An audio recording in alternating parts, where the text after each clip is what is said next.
da máquina ativa, gente. Para começar o teste é só apertar esses dois botões. Não deu certo. Sabe por quê? Porque não coisa todos os botões. Não tá dando.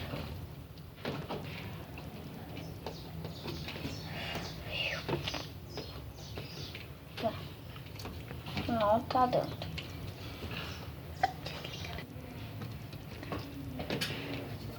Não deu certo.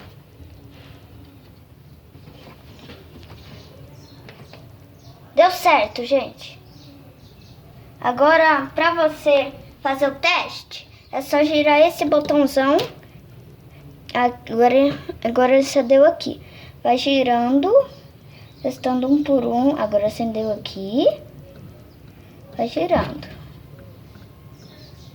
Passo aqui, molho longo, molho curto, lavar, enxaguar, centrifugar. Pronto, agora é só apertar aqui, aqui, aqui, aqui.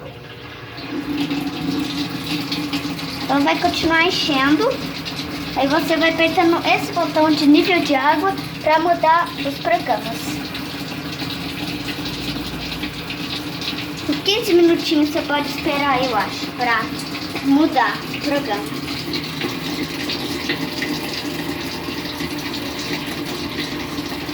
Vamos ver agora.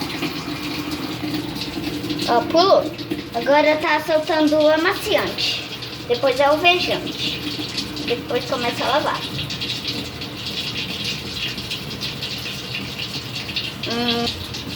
Agora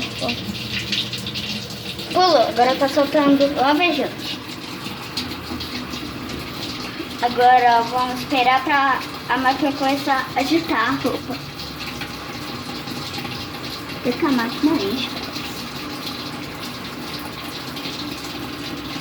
Agora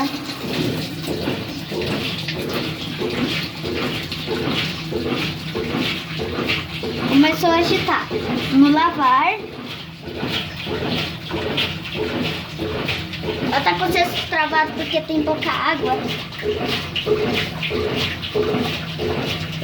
Gente, ela tá com o cesto travado porque tem pouca água aí. Aí agora treinar a água, soltar.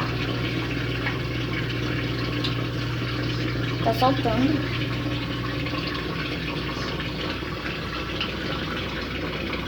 Agora para passar para centrifugar não precisa apertar o botão.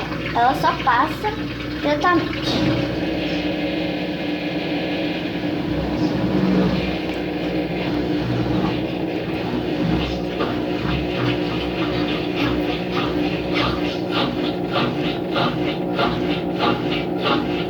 Esse barulho é normal que ela faz. Aí, o